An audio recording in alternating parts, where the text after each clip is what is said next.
Hi guys, this is a silver spray with a half circle nozzle in it from L.R. Nelson. This sprinkler was manufactured at least from the 1960s into the 1980s, probably a little earlier than that. And in its early days, it was sold as part of that sales organization called Rainy Sprinkler Sales. That was a collaboration between Rainbird and Nelson.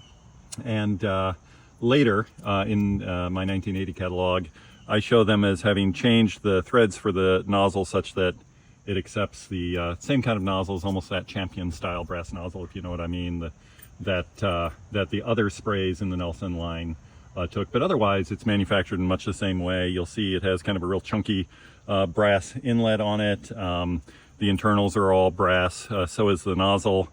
And then it has this 3-inch rubber shield around it. And the purpose for that was to guard against grass overhanging the spray. You know, these were meant for lawns, not for flower beds, really.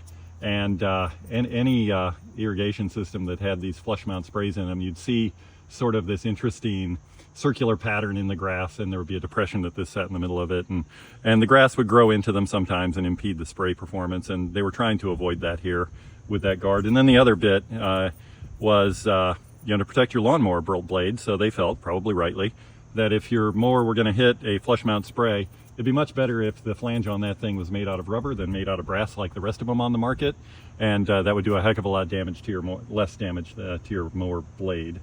So this thing with a half circle nozzle was meant to operate at about 15 psi, cover around a 9-foot radius, and put out 1.2 gallons per minute. And they recommended a 12-foot spacing on it. You can see it's got that screwdriver slot in the middle that you could turn the spray back or even completely off on it, and I'll hopefully be demonstrating that. And I thought what the Rainy Sprinkler Sale brochure said about these was kind of funny, especially anybody who's been involved in irrigation installation. They're sort of understating what you have to go through to put a system in. So one of the benefits that they mention here is that these things are quickly installed. And here's all you got to do. You simply remove a narrow strip of sod where the pipe is to be placed. The pipes are placed a few inches under the ground. The spray heads are attached to the pipes at regular intervals, flush with the ground, and sod replaced. And voila, you're done.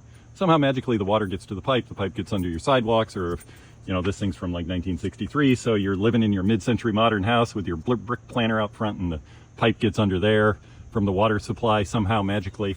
So I just, that amused me when they were saying, yeah, that's all you got to do. A little narrow strip of grass, take it up, put a pipe under it, attach, we don't mention how we attach it to the pipe, but attach this thing to the pipe, and you're set and ready to go. So like I said, these things existed at least to 1980. By the time I was selling Nelson and aware of it in around 86, 87, they were no longer part of the product line. And certainly some flush mount sprays were and are still made, but they're not really necessarily used quite to the degree that they were in the middle of the 20th century. So with that, I am going to get out of the way, and we're going to enjoy watching this thing in action. Thanks so much.